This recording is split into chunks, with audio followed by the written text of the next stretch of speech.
In this problem D1, we need to determine amount of calcium phosphate formed and amount of unreacted reagent left. हमारे पास जो reaction दे रखा है वो है calcium carbonate और phosphoric acid के बीच में। तो सबसे पहले हमें रिएक्शन लिखना चाहिए यहाँ पे कैल्शियम कार्बोनेट और फोस्फोरिक एसिड का रिएक्शन क्या होगा। तो होता क्या है, बेसिकली कैल्शियम एंड फोस्फेट के साथ कंबाइन कर यहाँ पर कैल्शियम फोस्फेट बनेगा, एक प्रोडक्ट तो आपका ये बनेगा। और जो H प्लस आयन है वो कार्बोनेट के साथ कंबाइन कर आपका कार्बोनिक एसिड देता है। कार्बोनिक एसिड होता है आपका H2CO3। H2CO3 आपका टूट कर आपको दे देगा CO2 और H2O। तो अगेन रिपीट कर रहा हूँ, H प्लस कंबाइन करेगा कार्बोनेट के साथ to give H2CO3 carbonic acid जो कि टूट कर आपको देगा CO2 और H2O। और फॉस्फेट कंबाइन करेगा कैल्शियम के साथ टू फॉर्म कैल्शियम फॉस्फेट। तो इससे साथ एक रिएक्शन लिख सकते हैं, रिएक्शन को बैलेंस कर सकते हैं। यहाँ पे मैंने एक बैलेंस केमिकल रिएक्शन लिखा है, कैल्शियम फॉस्फेट CO2 और H2O।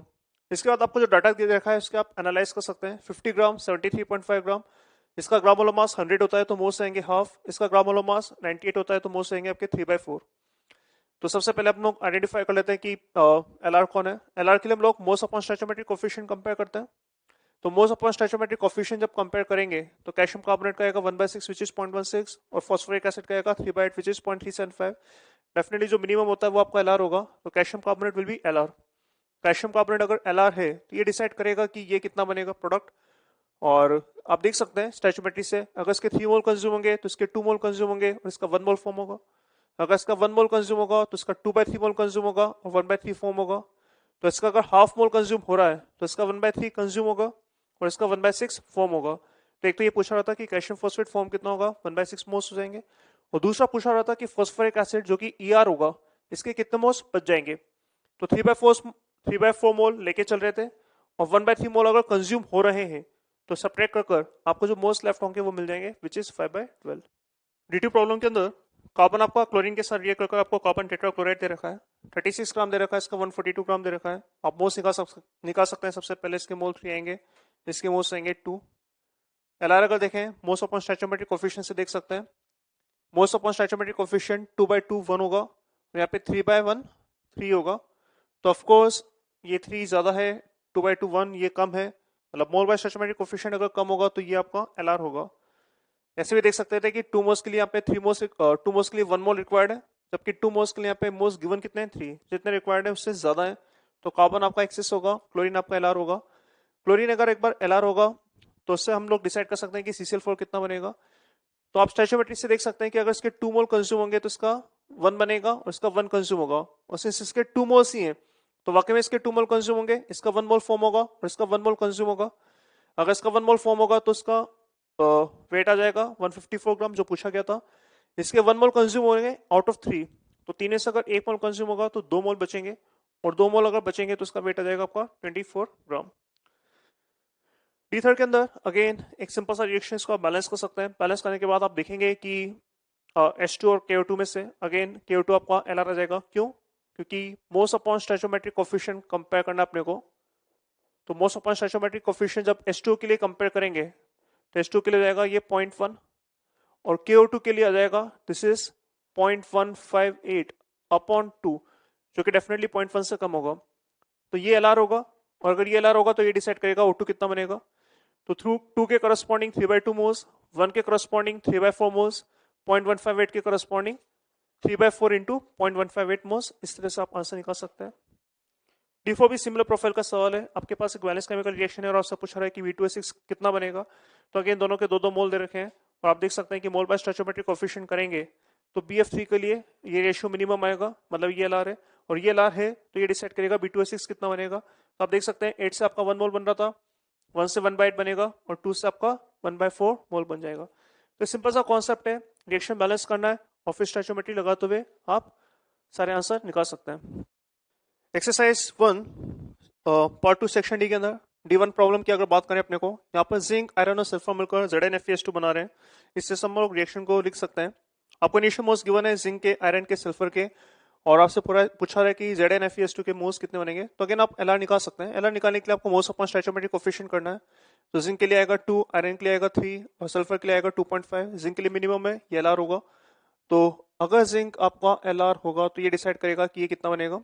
तो क्लियरली देख सकते हैं कि 1 के करस्पॉन्डिंग 1 मोल बनेंगे तो 2 के करस्पॉन्डिंग यहाँ पे आपके इसके 2 मोल्स बन जाएंगे। बात करें अगर D2 प्रॉब्लम का, तो D2 प्रॉब्लम के अंदर आपको एक्स और वाई का इक्वल अमाउंट दे रखा है, डब्ल्यू ग्राम, और आपको उनका एटॉमिक वेट दे रखा है 36 और 24। तो सबसे पहले अपन मोस निकाल सकते हैं, राइट। और फिर मोस अपन स्टोइचोमेट्रिक कोफिशिएंट कंपेयर करके हम देखेंगे कि कौन एलआर आएगा। तो आप देखेंगे कि इसके लिए भी W/72 आ रहा है और इसके लिए भी W/72 आ रहा है। दोनों के लिए अगर सेम आ रहा है तो इसका मतलब क्या है?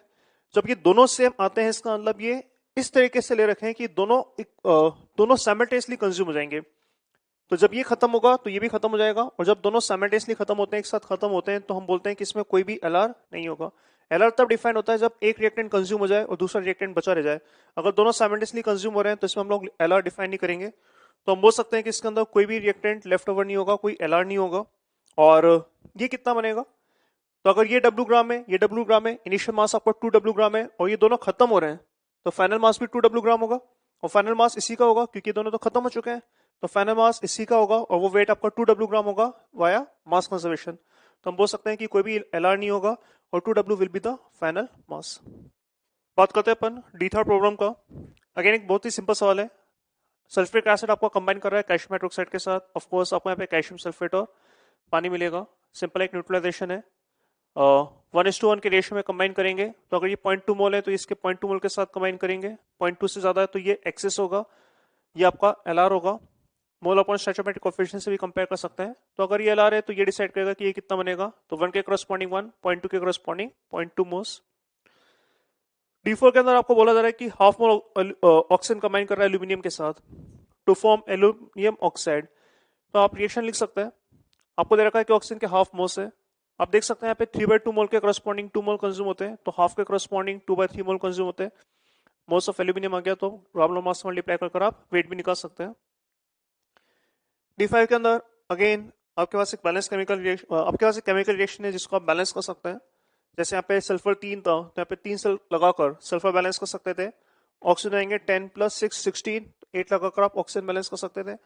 वेट दे रखा है, मोल्स निकाल सकते हैं। Moles upon stoichiometric coefficient compare कर देख सकते हैं कि O2 आपका एलआर आएगा। और फिर आप देख सकते हैं कि 8 के करस्पॉन्डिंग 1, 1 के करस्पॉन्डिंग 1/8 मोल्स आएंगे। तो 12 के करस्पॉन्डिंग 12/8 मतलब 3/2 मोल्स आएंगे।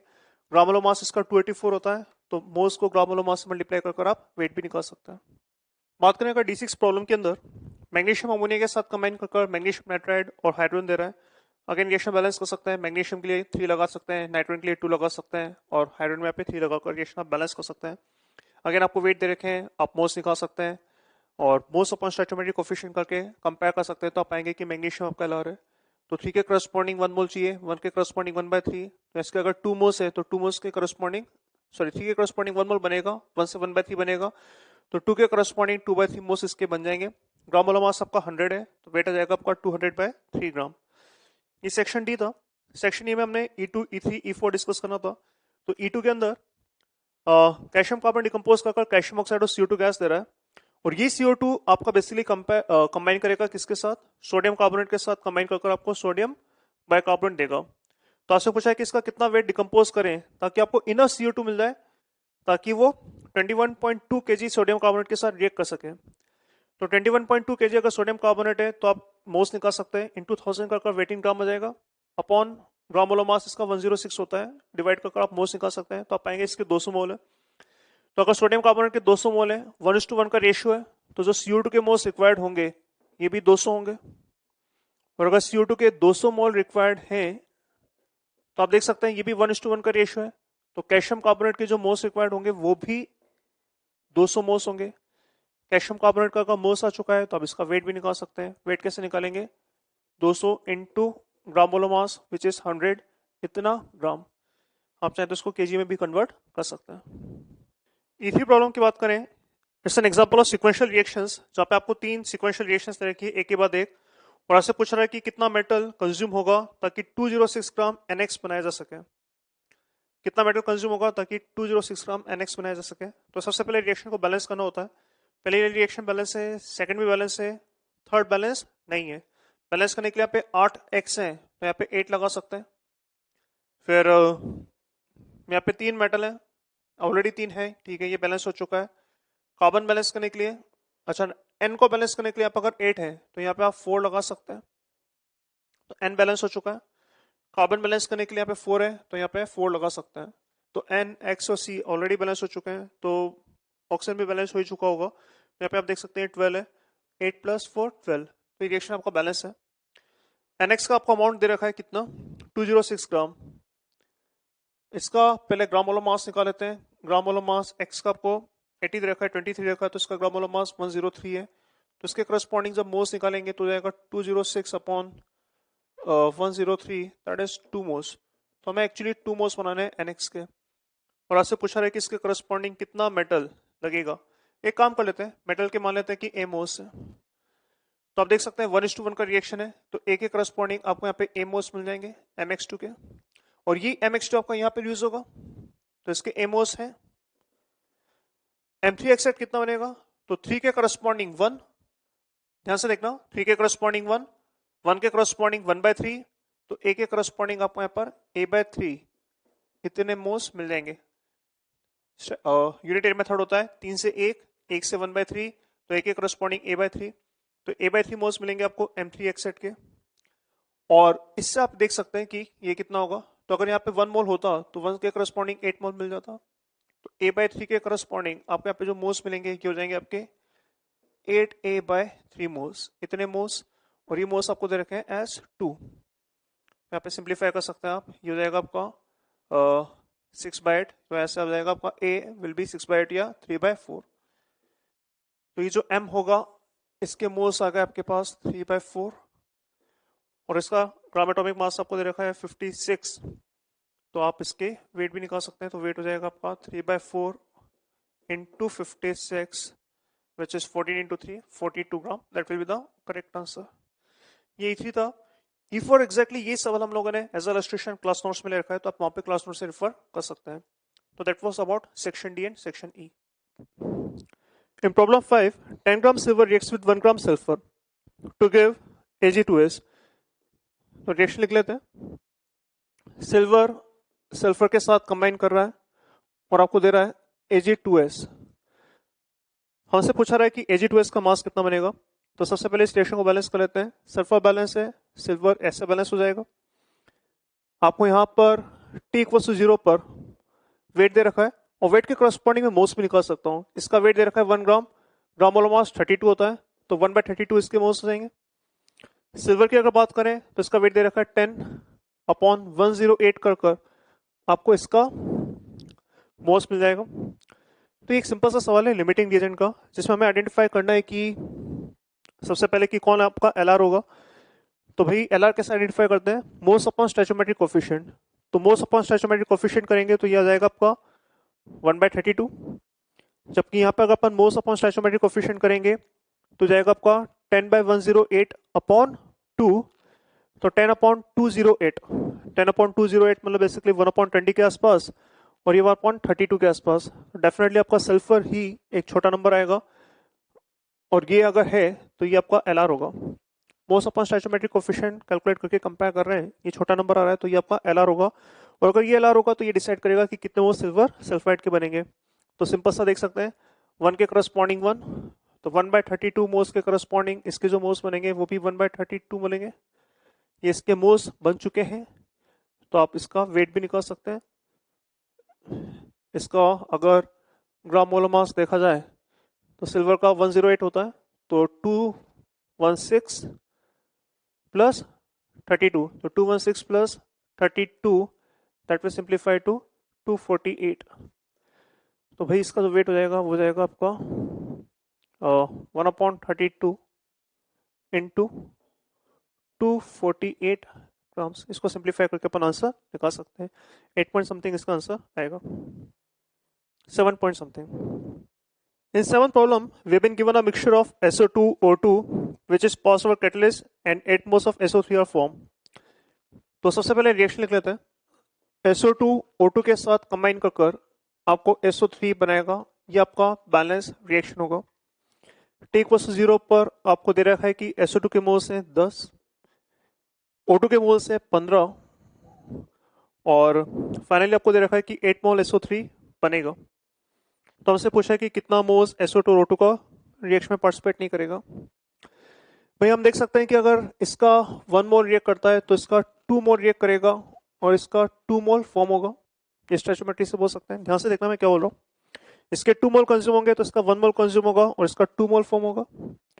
तो अगर सपोज इसके x मोल कंज्यूम होते हैं तो इसके 2x मोल कंज्यूम होंगे और इसके 2x मोल फॉर्म होंगे। डायरेक्टली बोल सकते हैं 2 मोल कंज्यूम, 1 मोल कंज्यूम, 2 मोल फॉर्म। तो अगर 2x मोल इसके कंज्यूम होंगे तो इसके x मोल कंज्यूम होंगे और इसके 2x मोल बनेंगे। ये आपके मोल्स कंज्यूम्ड है,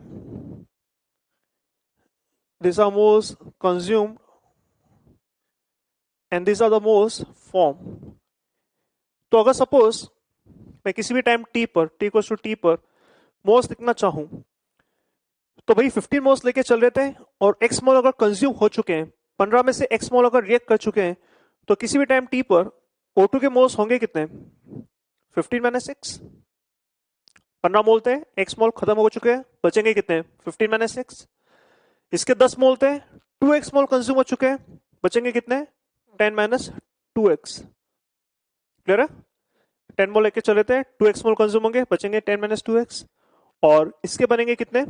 इसके बन रहे हैं आपके 2x, राइट? अब इसमें आपको ये गिवन है कि 8 मोल SO3 बन रहे थे, तो ये जो बन रहे हैं 2x, ये बेसिकली 8 के बराबर है। यहां से बोल सकता हूं कि x आएगा आपका 4। ये स्टेप इंपॉर्टेंट है, ध्यान रखना। इतने मोल थे, इतने मोल कंज्यूम हुए, तो इतने मोल बच गए। तो x आपका अगर 4 आ चुका है तो यहां से अपन वैल्यू सब्स्टिट्यूट करके देख सकते हैं। ये जाएगा 11 और यहाँ पे आ जाएगा आपका 4 अगर डालेंगे तो 2। तो हम बोल सकते हैं कि फाइनली 2 मोल SO2 के बचेंगे, 11 मोल O2 के बचेंगे।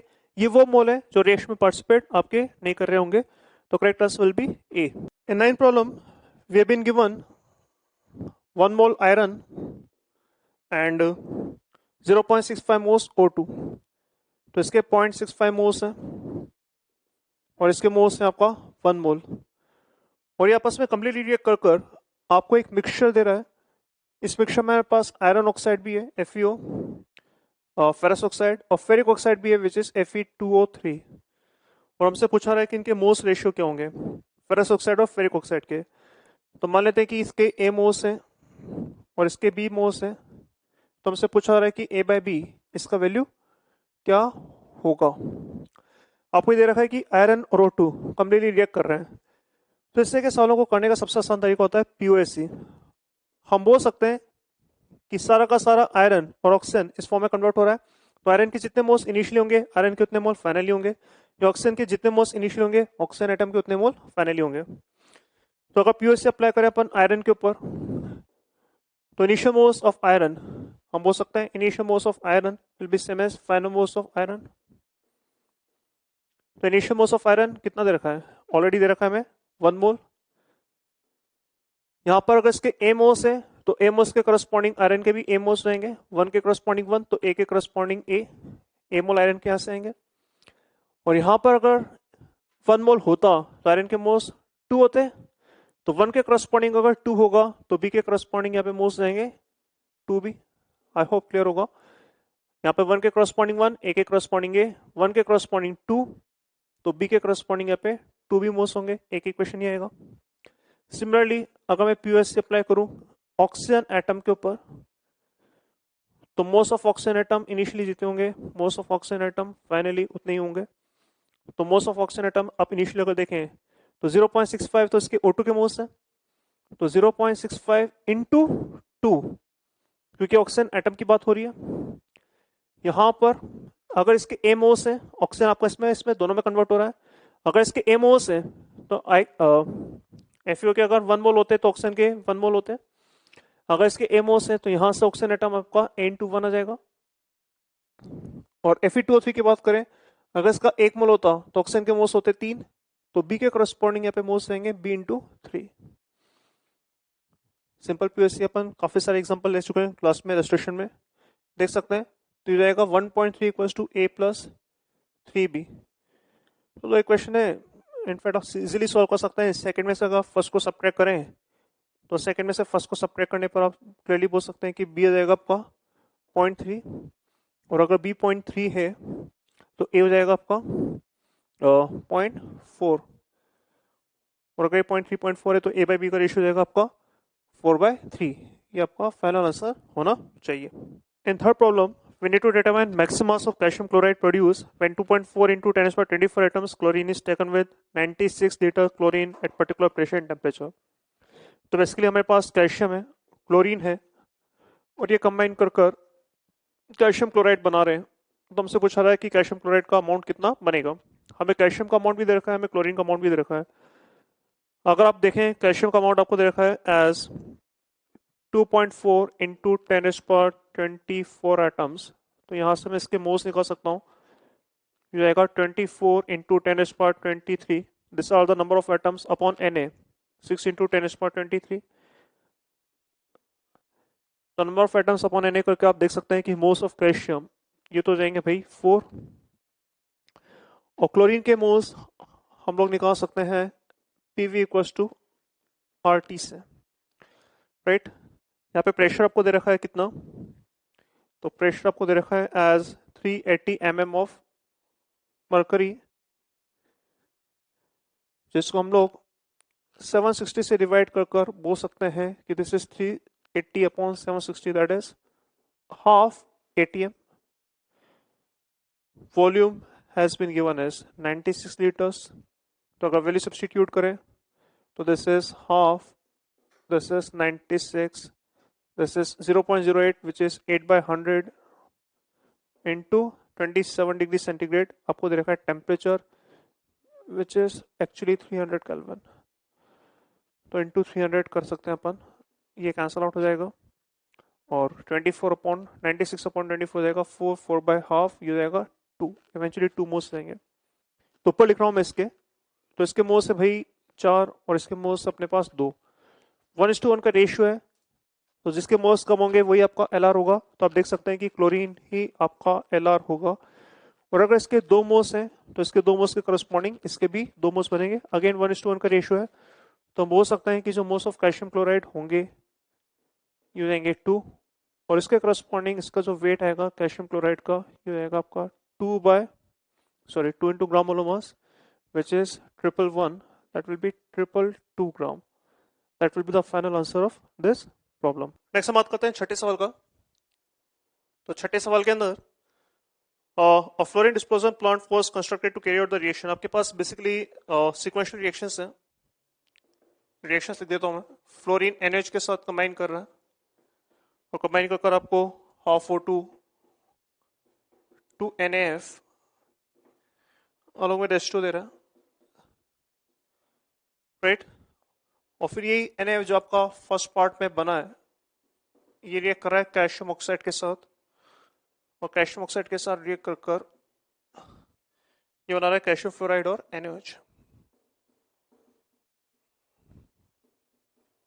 राइट, इसमें आपको इन्फॉर्मेशन दे रखा है कि लाइम का जो अमाउंट यूज कर रहे हैं दिस इज कॉल्ड लाइम, और इसका जो अमाउंट हम लोग यूज कर रहे हैं वो है आपका 10,000 kg. मतलब 10,000 kg हम लोग स्टार्टिंग में लेकर चल रहे थे. और फ्लोरीन का जो अमाउंट हम लोग यूज कर रहे हैं वो है आपका 1900 kg. तो इसका जो वेट होगा वो है आपका 1900 kg. इसमें बहुत ही कॉमन मिस्टेक जो जनता करती है वो ये कि फ्लोरीन का ग्राम मोलर मास 38 की बजाय 19 ले लेती है. रिमेंबर दिस, यहाँ पे ग्राम मोलर मास का 38 होगा ना कि 19. क्यों? क्योंकि फ्लोरीन एटम का ग्राम एटॉमिक मास 19 होता है. एक सिंगल फ्लोरीन एटम का 19 होगा तो F2 का जो ग्राम मोलर मास होगा वो 38 ग्राम होगा. तो अगर इसका वेट इतना होगा तो यहाँ पे अपन मोल्स निकाल सकते हैं. तो मोल्स ऑफ फ्लोरीन हो जाएगा आपका 1900 into 1000. This is weight in gram upon gram molar mass which is 38 और ये जाएगा 5 टाइम्स इंटू 10⁴, दैट इज 50,000.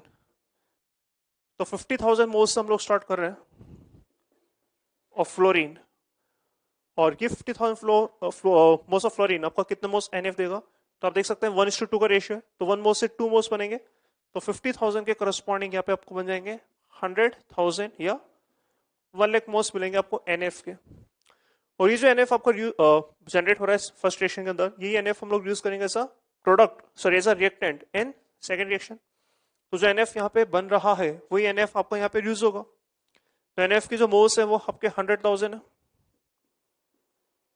तो NF के करस्पॉन्डिंग कैल्शियम ऑक्साइड के कितने मोल्स यूज होंगे. तो अगेन आप देख सकते हैं 2 के करस्पॉन्डिंग 1, तो 100,000 के करस्पॉन्डिंग इसके 50,000 मोल्स कंज्यूम होंगे. This are the most consume of calcium oxide. तो इसका जो वेट कंज्यूम होगा वो कितना जाएगा?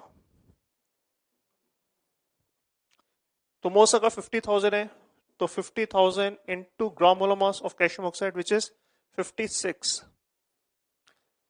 इतना ग्राम आपका कैल्शियम ऑक्साइड कंज्यूम होगा। तो इसको अगर सिंप्लीफाई करें तो 56 इंटू 5 हो जाएगा आपका 280। तो 280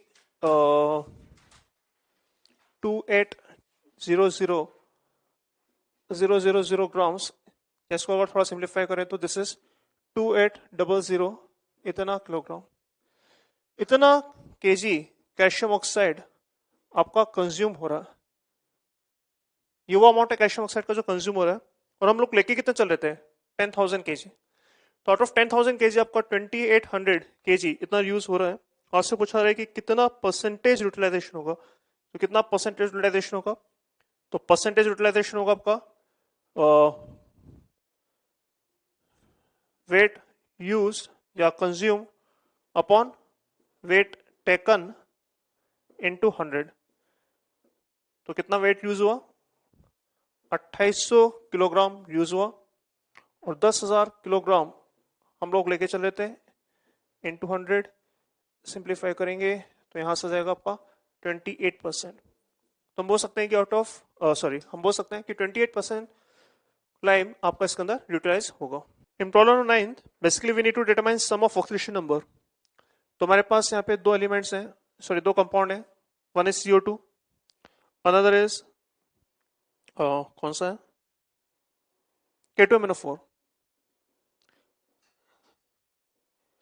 तो हमसे पूछा जा रहा है कि यहाँ पे कार्बन का और मैग्नीज का ऑक्सीडेशन स्टेट का सम कैसे निकालेंगे। तो सिंपल सा तरीका है, अब इसका x मान लो, इसका -2 होता ही है, तो यहाँ पे नेट चार्ज हो जाएगा आपका इसका x, दो ऑक्सीजन की वजह से -4 और सम हो जाएगा 0। तो यहाँ पे डेफिनेटली x हो जाएगा आपका +4। सिमिलरली अगर इसका मैं x मान लूँ, यहाँ पर इसका +1 होता है, यहाँ पे इसका -2 होता है।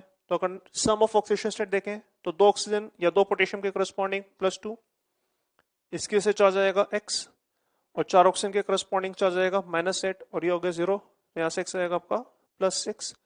तो यहाँ से 6 है और यहाँ से 4 है, तो आपका जो सम हो जाएगा ऑफ ऑक्सीडेशन नंबर ये जाएगा 10।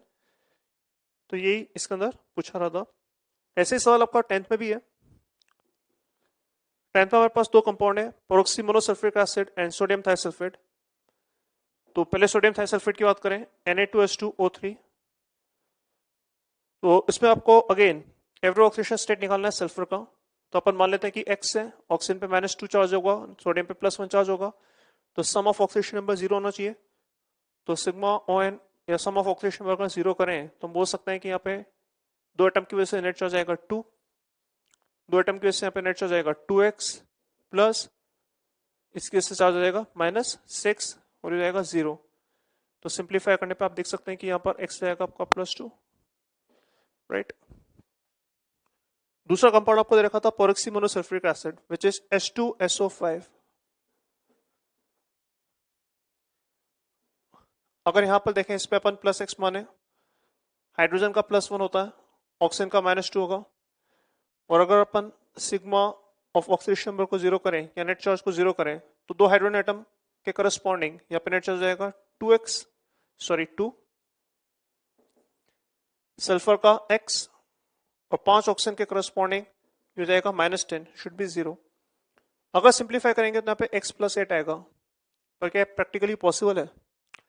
तो ध्यान से सोचिए, आपका जो सल्फर होता है, ये सल्फर आपका ऑक्सीजन फैमिली के मेंबर का होता है। और ऑक्सीजन फैमिली में हमने देखा कि हाईएस्ट आपका +10 होता है, हाईएस्ट आपका +6 होता है। तो अगर सल्फर का मैक्सिमम +6 हो सकता है तो क्या +8 आएगा? ऑफ कोर्स नहीं। तो ये एक्स वाला मेथड यहाँ पे फ्लॉप हो रहा है। यहाँ पे एक्स वाला मेथड से हम लोग काम नहीं कर पाएंगे। क्यों? क्योंकि ऑफ कोर्स x +8 तो हो ही नहीं सकता, इसका मैक्सिमम वैल्यू कितना हो सकता है? +6। गड़बड़ हो क्यों रही है? गड़बड़ इसलिए हो रही है क्योंकि हम एज्यूम कर रहे हैं कि यहाँ पे सारे ऑक्सीजन आपके -2 की स्टेट में है। ऐसा होना कोई नेसेसरी नहीं है। यहाँ पे सारे के सारे ऑक्सीजन ऑक्साइड के फॉर्म में, वो नेसेसरी नहीं है। हो सकता है यहाँ पे कोई पेरोक्साइड के फॉर्म में भी हो। तो हमें पता कैसे चलेगा? ये हमें पता चलेगा केमिकल बॉन्डिंग के अंदर कि इसके अंदर पेरोक्साइड लिंकेज है या नहीं है ना, या इसके अंदर ऑक्सीजन पेरोक्साइड के फॉर्म में है या नहीं है। अभी हम लोग फॉर द टाइमिंग ये बोल सकते हैं कि ये +8 तो नहीं हो सकता, और 99% केसेस में अगर ऑक्सीडेशन स्टेट उतना आ रहा है जितना कि जो हाईएस्ट हो सकता है, अगर उससे भी ज्यादा आ रहा है तो ऑफ कोर्स वो तो पॉसिबल नहीं होगा, बट यहाँ पे हम लोग फिर हाईएस्ट ले लेते हैं। तो हाईएस्ट कितना होगा इसका? हाईएस्ट हो जाएगा आपका +6। तो +6 से हम लोग इसका आंसर मानेंगे। अब आपको लगेगा कि +6 ही क्यों भाई, +5 भी हो सकता है, +4 भी हो सकता है। तो इसको हम लोग केमिकल बॉन्डिंग के अंदर एक्चुअली देखेंगे, इसका स्ट्रक्चर बनाकर कैसे एनालाइज करते हैं। चाहे तो हम अपन एक थोड़ा सा आइडिया में दे सकता हूं आपको। यहाँ पे इस कंपाउंड का अगर आप स्ट्रक्चर बनाए तो स्ट्रक्चर कुछ ऐसा होता है। ये जो ऑक्सीजन है, ये ऑक्सीजन सल्फर के सारे इलेक्ट्रॉन खींच लेगा। तो बॉन्डिंग से पहले सल्फर के पास 6 इलेक्ट्रॉन थे, और बॉन्डिंग के पास सल्फर के पास एक भी इलेक्ट्रॉन नहीं लेगा। तो अगर बॉन्डिंग से पहले 6 इलेक्ट्रॉन थे और बॉन्डिंग के बाद सारे इलेक्ट्रॉन अगर दूर चले गए इससे, तो इसने 6 इलेक्ट्रॉन लूज करें, और 6 इलेक्ट्रॉन लूज करने की वजह से इसका ऑक्सीडेशन स्टेट +6 है। आपको ये बात अगर समझ में आ रही है तो ठीक है, अदरवाइज केमिकल बॉन्डिंग के अंदर हम लोग उसको बहुत डिटेल में पढ़ेंगे। पॉइंट ये कि +8 तो हो ही नहीं सकता था, और जब +8 नहीं होगा, हाईएस्ट से ज्यादा आ रहा है, तो आप हाईएस्ट ही ले लेंगे। तो आंसर आप ले लेंगे यहाँ पे +6, तो यहाँ पे +6 आएगा, यहाँ पे +2 आएगा, और अगर आप सम की बात करें तो सम आ जाएगा आपका 8। हमारी बात समझ? बाकी ध्यान रखना, अगर कभी एक्स वाले मेथड से ऐसा ऑक्सीडेशन स्टेट है जो कि प्रैक्टिकली पॉसिबल नहीं है, तो ये गलत है। और गलत क्यों होगा? गलत इसलिए होगा क्योंकि अपन सारे ऑक्सीजन ऑक्साइड की फॉर्म में आ रहे हैं, जो कि कोई नेसेसरी नहीं हो सकता है। यहाँ पे ऑक्सीजन आपका ऑक्साइड की फॉर्म में ना हो, पर ऑक्साइड की फॉर्म में हो, तो वो हम आगे देखेंगे कि कब कब ऐसा होता है। Next is problem number 3rd। In this, we have been given 27 gram carbon is mixed with 88 gram oxygen and allowed to burn to produce CO2। तो कार्बन ऑक्सीजन के साथ रिएक्ट कर रहा है, और रिएक्ट कर हमें बना रहा है CO2। तो 27 ग्राम कार्बन है, तो उसके करस्पॉन्डिंग मोल्स अपन निकाल लेते हैं। तो ये मोल्स हो जाएंगे, और 27/12 इसको अगर थोड़ा सिंप्लीफाई करें तो दिस इज 9/4। तो इसके मोल्स जाएंगे 2.25। तो 2.25 मोल्स अपने पास कार्बन के।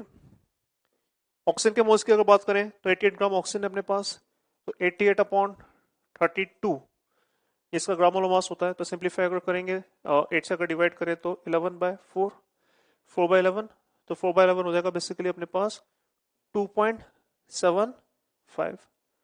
तो इसके 2.75 मोल्स हैं, इसके 2.25 मोल्स है। सबसे पहले पूछा रहा है कि एलआर कौन होगा, तो 1:1 का रेशियो है, तो ऑफकोर्स जिसके मोल्स कम होंगे वही आपका एलआर होगा। तो यहाँ पे कार्बन आपका एलआर होना चाहिए था, तो ऑक्सीजन इज एलआर, ये स्टेटमेंट गलत हो जाएगा। कितना CO2 बनेगा, तो कार्बन डिसाइड करेगा कि कितना CO2 बनना चाहिए। तो आप देख सकते हैं कि 1 के करस्पॉन्डिंग 1 मोल बनना चाहिए। तो अगर 2.25 है तो इसके करस्पॉन्डिंग 2.25 मोल्स बनेंगे, और 2.25 मोल्स के करस्पॉन्डिंग आप वॉल्यूम ऑफ O2 भी निकाल सकते हैं, सॉरी वॉल्यूम ऑफ CO2 भी निकाल सकते हैं। तो वॉल्यूम ऑफ CO2 जाएगा आपका 2.25, और एसटीपी पे 1 मोल आपको ऑक्यूपाई कर रहा है 22.7, तो 2.25 के करस्पॉन्डिंग इतना आपका वॉल्यूम आ जाएगा। कि वेरीफाई कर सकते हैं, चेक कर सकते हैं बॉम्बे में। सी पार्ट में अगर देखें, ये कंबाइन करेंगे 3:8 रेशियो में, देख लेते हैं। तो CO2 में अगर देखें, अगर 1 मोल लेते हैं तो 1 मोल के अंदर कार्बन का मोल्स हो जाएगा 1 मोल, और वेट हो जाएगा कार्बन का 12 ग्राम। और ऑक्सीजन एटम की बात करें तो जाएंगे इसके 2 मोल, और उसका वेट हो जाएगा आपका 32 ग्राम। तो किस रेशियो में कंबाइन करेंगे, ये कंबाइन करेंगे 12:32 के रेशियो में, जिसको अगर अपन सिंप्लीफाई करें तो अपन बोल सकते हैं 3:8 के रेशियो। हाँ, तो क्या 3:8 के रेशियो में कंबाइन करेंगे, ये बात भी सही है। एंड दिल्ली में आपसे पूछा है कि volume of unreacted O2, unreacted O2 कितना होगा। तो 1 के करस्पॉन्डिंग 1 मोल रिएक्ट करता है, तो 2.25 के करस्पॉन्डिंग 2.25 इतने मोल रिएक्ट कर जाएंगे O2 के। तो आउट ऑफ 2.75 अगर 2.25 मोल रिएक्ट कर जाएंगे, तो हम बोल सकते हैं कि मोल्स ऑफ O2 अनरिएक्टेड या लेफ्ट जो होगा हो जाएगा 0.5। तो 0.5 मोल्स बचा हुआ है, और 0.5 मोल्स के करस्पॉन्डिंग अगर वॉल्यूम निकालने पर, तो वॉल्यूम ऑफ O2 आप निकाल सकते हैं, हाफ तो मोल्स है, और 1 मोल का वॉल्यूम होगा 22.7 लीटर्स एट एसटीपी। तो 11 सिंप्लीफाई करेंगे तो आ जाएगा आपका 11.35 लीटर्स। जो कि दे रखा है, तो ये स्टेटमेंट भी आपका सही होगा। बात करते हैं फोर्थ प्रॉब्लम का।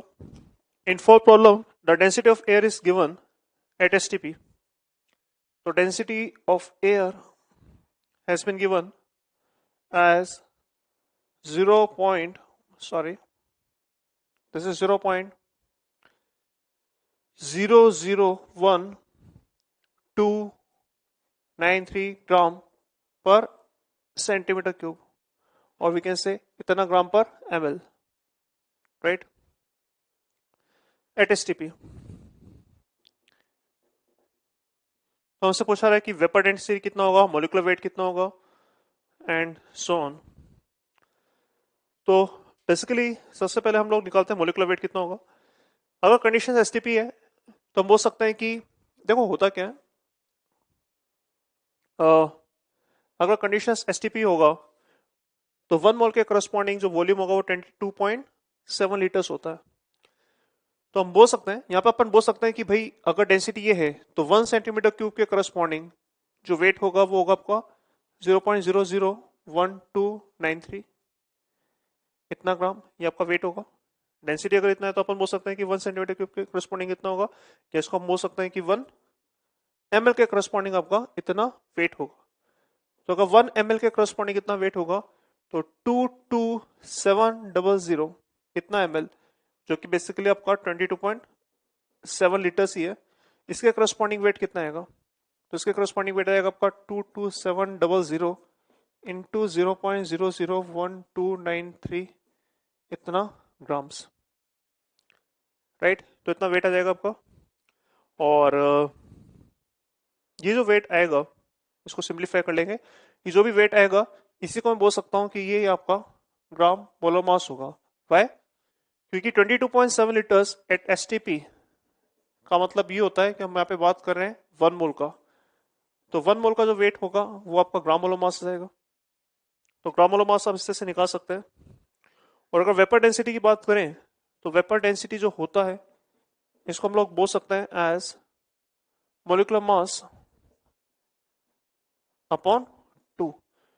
तो अगर मैं ग्राम मोलर मास मिल चुका है ग्राम्स में, तो यही मोलिकुलर मास भी होगा, और मोलिकुलर मास को 2 से डिवाइड करके अपन वेपर डेंसिटी भी निकाल सकते हैं। कैलकुलेशंस मैं आपके लिए छोड़ रहा हूँ, आप इसको कैलकुलेट करें और वेरीफाई करें, देखिए आपका आंसर आता है या नहीं आता है। In problem number 5 we have been given 12 gram magnesium is burned in a closed vessel containing 32 gram oxygen. तो आपसे पूछा कि क्या क्या स्टेटमेंट सही होंगे। तो सबसे पहले हम लोग रिएक्शन लिख सकते हैं। जब मैग्नीशियम ऑक्सीजन के साथ रिएक्ट करेगा तो कुछ इस तरह का रिएक्शन होगा। Magnesium will react with O2 gas to give magnesium oxide solid.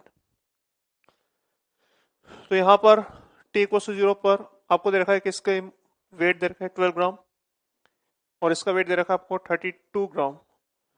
तो अगर मोल वाइज देखें तो इसके मोल्स आएंगे 12 अपॉन ग्राम मोलर मास 24 होता है इसका, तो दिस इज हाफ। और ऑक्सीजन का जो वेट हो जाएगा वो जाएगा मोल्स हो जाएगा आपका 32 अपॉन 32, दैट इज 1। तो ऑक्सीजन के 1 मोल्स है, मतलब मोल्स वाइज देखें तो इसके मोल्स हाफ है और इसके मोल्स आपके 1 है। तो सबसे पहले एलआर कौन होगा? तो ग्राम एलआर कैसे निकालते हैं? Weight upon moles upon stoichiometric coefficient. तो इसके मोल्स हाफ है, स्टोइचोमेट्रिक कोएफिशिएंट 1 है, तो रेशियो जाएगा 1, रेशियो जाएगा हाफ। और यहां पर अगर अपन देखें तो अगेन मोल्स आपका 1 है, स्टोइचोमेट्रिक कोएफिशिएंट हाफ है, तो 1/2 ये जाएगा 2। तो यहाँ पे मोल बाय स्टोइचोमेट्रिक कोएफिशिएंट 2 आएगा, यहाँ पे मोल बाय स्टोइचोमेट्रिक कोएफिशिएंट हाफ आएगा, तो डेफिनेटली आपका जो मैग्नीशियम होगा यही आपका एलआर होगा। मोल्स अपॉन स्टोइचोमेट्रिक कोएफिशिएंट का रेशियो निकल कर आप कंपेयर कर सकते हैं। मैग्नीशियम आपका एलआर होगा। फिर आपसे पूछा जा रहा है कि इसके अंदर क्या क्या सही है, तो कितना मैग्नीशियम विल बी लेफ्ट। तो ऑफकोर्स अगर मैग्नीशियम एलआर है तो ये तो लेफ्ट होगा नहीं, ये तो सारा का सारा बर्न हो जाएगा। ऑक्सीजन कितना लेफ्ट होगा, तो आप देख सकते हैं कि 1 मोल के करस्पॉन्डिंग इसका हाफ मोल रिएक्ट करेगा, राइट। तो हाफ मोल के करस्पॉन्डिंग इसका 1/4 मोल रिएक्ट करेगा। और अगर टोटल 1 में से 1/4 मोल्स रिएक्ट करेगा तो मोल्स जो लेफ्ट होंगे हो जाएंगे 1 - 1/4, दैट इज 3/4। तो 3/4 मोल्स आपके इसके बच जाएंगे, जो कि बी में दे रखा है, तो बी स्टेटमेंट आपका सही हो जाएगा। मैग्नीशियम ऑक्साइड कितना बनेगा? It is decided by LR. तो आप देख सकते हैं कि 1:1 का रेशियो LR ये है। तो अगर इसके हाफ मोल्स हैं तो इसके हाफ मोल्स के करस्पॉन्डिंग इसके भी हाफ मोल्स बनेंगे। और मैग्नीशियम ऑक्साइड का अगर आप ग्राम मोलर मास निकालें तो ग्राम मोलर मास इसका 40 आता है। तो इसके करस्पॉन्डिंग इसका जो वेट आ जाएगा वो जाएगा moles into gram molar mass, that is half into 40, तो इसके 20 ग्राम्स बनेंगे। तो आपका सी स्टेटमेंट भी सही है। The mixture at the end will weigh 44 gram. तो ये तो कॉमन सेंस हम बोल सकते हैं कि स्टार्टिंग में जितना वेट होगा वही वेट आपका फाइनल होगा। तो स्टार्टिंग में अपना पास टोटल वेट कितना था, 12 ग्राम मैग्नीशियम और 32 ग्राम ऑक्सीजन। तो मिक्सचर का जो वेट था वो 44 ग्राम था। As per mass conservation reaction हो या ना हो, अगर मास कंजर्व होगा तो आपका फाइनल वेट और इनिशियल वेट बराबर होना चाहिए। तो इनिशियली अगर 44 ग्राम आपका मिक्सचर है तो फाइनली भी आपको जो मिक्सचर मिलेगा उसका वेट 44 ग्राम ही होगा। तो दिल्ली भी आपका सही होगा। तो आपका Bombay, Chennai, Delhi, this will be the right answer. Fifth का आंसर BCD आएगा। तो नेक्स्ट हम बात करते हैं principle of atomic conservation, POSC। It's a very powerful tool. इसको यूज करने से काफी सारे सवाल बहुत सिंपल वे में हो जाते हैं और काफी जल्दी भी हो जाते हैं। प्रिंसिपल ऑफ एटॉमिक कंजर्वेशन बात करता है एटम्स के कंजर्वेशन की। एटम्स का कंजर्वेशन सिंपली ये बोलता है कि atoms can neither be created nor it can be destroyed. तो भाई जितने एटम्स आपके इनिशियली होंगे उतने एटम्स आपको फाइनली मिल जाएंगे। तो अगर मेरे पास 100 एटम थे मान लो रिएक्शन से पहले कार्बन के लेट से, तो रिएक्शन के बाद में मेरे पास 100 एटम्स कार्बन के मिल जाएंगे। या अगर ऑक्सीजन के 100 एटम थे पहले तो बाद में भी ऑक्सीजन के 100 एटम मुझे मिलने चाहिए। क्यों? क्योंकि ना तो आप उन्हें बना सकते हैं और ना ही आप उन्हें डिस्ट्रॉय कर सकते हैं। तो ये सिंपल से फंडे से हम लोग काफी सारे सवाल बहुत ही सिंपल मैनर में कर सकते हैं। हमें रिएक्शन को बैलेंस तक नहीं करना पड़ेगा और कई बार पैरेलल रिएक्शन जैसे जो सवाल होते हैं वो भी बहुत आसानी से हम लोग कर सकते हैं। तो सीधा हम लोग इसका इलस्ट्रेशन लेते हैं कि इसको यूज कैसे करते हैं। तो देखते हैं, जैसे मान लें हमारे पास मीथेन है और मीथेन का हम लोग कंबशन कराना चाहते हैं। कंबशन कराकर हमें मालूम है कि इसमें आपको CO2 गैस मिलेगा और साथ में मिलेगा H2O लिक्विड। मैं इस रिएक्शन को बैलेंस नहीं करूंगा। सवाल कुछ वैसे ही होगा जैसे हमने पहले लिया था। हमसे पूछा जा सकता है जैसे determine moles of H2O and moles of CO2 form on combustion या on complete combustion of let's say 10 mole CH4 gas, and we also need to determine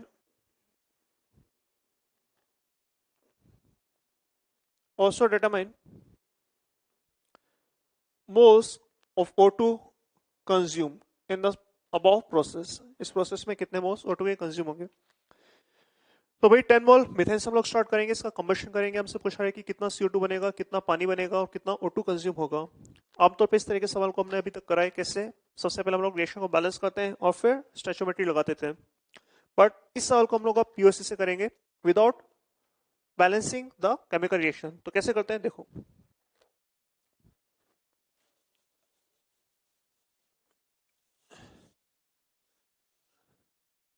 यहां पर आप POC का फंडा अप्लाई कर रहे हैं। सबसे पहले लेट्स से कार्बन के ऊपर POC अप्लाई करने का मतलब ये होगा कि मैं कार्बन के एटम्स कंजर्व करूंगा।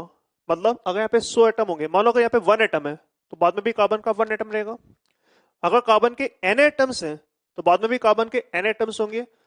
और इसी को मैं मोल के टर्म्स में बोल सकता हूं कि अगर कार्बन के n एटम्स इनिशियली थे मतलब कार्बन के 1 बोलते हैं इनिशियली, बाद में भी कार्बन के n एटम्स होंगे मतलब कार्बन के मोल्स होंगे 1। मतलब जितने मोल्स एट कार्बन के इनिशियली होंगे उतने मोल्स कार्बन के फाइनली होंगे। ये एटॉमिक कंजर्वेशन से बोला जा सकता है। अगर इसके n एटम्स थे पहले, बाद में n एटम्स होंगे। अगर इसके 1 मोल थे पहले तो बाद में भी इसके 1 मोल होंगे। तो एटॉमिक कंजर्वेशन से हम लोग डायरेक्टली बोल सकते हैं कार्बन के ऊपर अप्लाई करते हुए कि रिएक्शन से पहले अगर कार्बन के कुछ मोल्स हैं अपने पास तो रिएक्शन के बाद भी कार्बन के उतने ही मोल्स होने चाहिए, क्योंकि अगर मोल्स से होंगे तो एटम भी उतने ही रहेंगे। तो कितने होंगे, तो मान लेते हैं कि यहाँ पे CO2 के A मोल्स बन रहे हैं, H2O के B मोल बन रहे हैं। इस प्रोसेस में O2 के C मोल कंज्यूम हो रहे हैं और T=0 पे अपने पास मीथेन के 10 मोल थे। तो CH4 के अगर 10 मोल है अपने पास तो कार्बन के कितने मोल्स होंगे। अगर इसका 1 मोल होता तो CH4 का अगर 1 मोल होता तो कार्बन का 1 मोल होता। तो अगर इसके 10 मोल्स हैं तो कार्बन के मोल्स रहेंगे 10 × 1, क्योंकि हर मोल के करस्पॉन्डिंग कार्बन का 1 मोल होगा, तो 1 के करस्पॉन्डिंग 1, 10 के करस्पॉन्डिंग 10, इतना इनिशियल मोल्स था कार्बन का। बाद में कार्बन के अगर मोल्स काउंट करें तो कितने होंगे? अगर इसका 1 मोल बनता तो कार्बन के मोल अगेन 1 होते, तो अगर इसके ए मोल्स हैं तो कार्बन के मोल्स होंगे n/1। That's it. ये अपना सिंपल सा क्वेश्चन है। ये आपके कार्बन के इनिशियल मोल्स थे, ये आपके कार्बन के फाइनल मोल्स हैं, और ये दोनों बराबर होने चाहिए क्योंकि एटम्स कंजर्व हो रहे हैं। तो डायरेक्टली हम लोग बोल सकते हैं कि यहां से ए आ जाएगा आपका 10। सिमिलरली अगर मैं पीओएससी अप्लाई करूं लेट्स से वाटर के ऊपर, वाटर नहीं सॉरी, पीओएससी अप्लाई कर रहे हैं अपन लेट्स से हाइड्रोजन के ऊपर,